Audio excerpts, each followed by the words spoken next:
Yeah. Okay. Just to give you a general overview, this is typical of what a customer gets when he buys a basket case, and we only see it. You only see it from the lists of parts and the requirements. But this is a Matchless that I bought as a basket case. It's a 58 G3 350 single that I bought as a basket case about a year or two back, and what I've done is I've spread all the parts out here so I can look at what's missing, and then I do a big order of going through the parts books of the parts that we need to move forward with the project.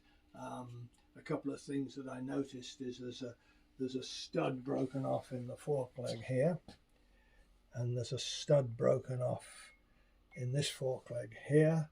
And I think there was one other stud broken off, wasn't there? Where was it? It was in one of these. No, we did have a stud broken off somewhere. Sounds a bit vague here, don't I? Anyway, I'll send the parts down to Phil at PD Restoration, and he can extract those studs, and we can deal with that. I don't have the frame, swing arm, shocks and wheels here. They're in the shed, but they look all right. They just need cleaning up. So then I went through it and I made a nice long list of parts in the same way that a customer would, by going through the parts book, and we'll take it from there. I haven't done many restorations recently, but the trick to a restoration is to get everything together first and assemble everything, not painted, not chrome plated, but assemble everything, and then once it's assembled you can be sure everything's fits. There's nothing worse than having a beautifully painted fender and then find the holes are in the wrong place. Make sure everything fits first. It's quicker to do it that way. I think there was a very well respected restorer in England called Robin James who made that point most emphatically. But we do some singles and a few Rocket 3s and Tridents, which are the 3-cylinder bikes.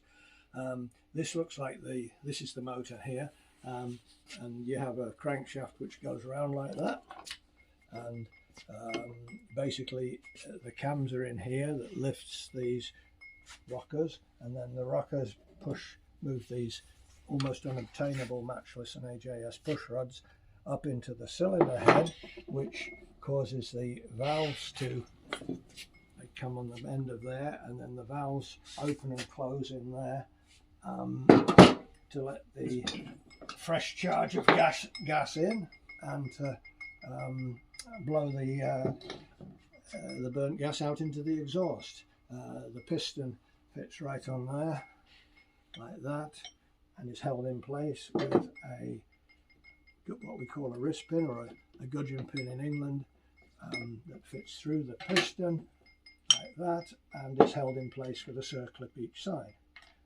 Piston rings, you're familiar with piston rings, they create the seal as the piston goes up and down the bore.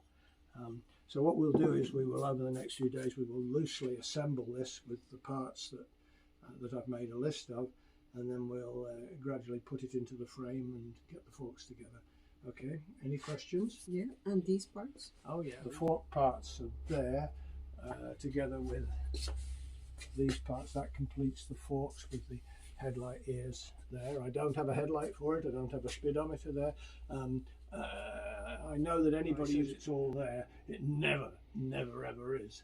So yeah, then we've got the clutch. That's the clutch. You're familiar with the clutch plates. Very rusty, but it doesn't look like it's done a very big mileage. It looks like it's been badly stored, left out in the rain, but the parts don't look very worn, so we can clean that up.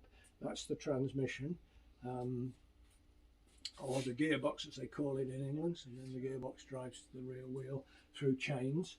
I think we've got everything we need here, just a list of nuts and bolts and things, and we shall proceed with it over the next few weeks. Okay? Mm-hmm.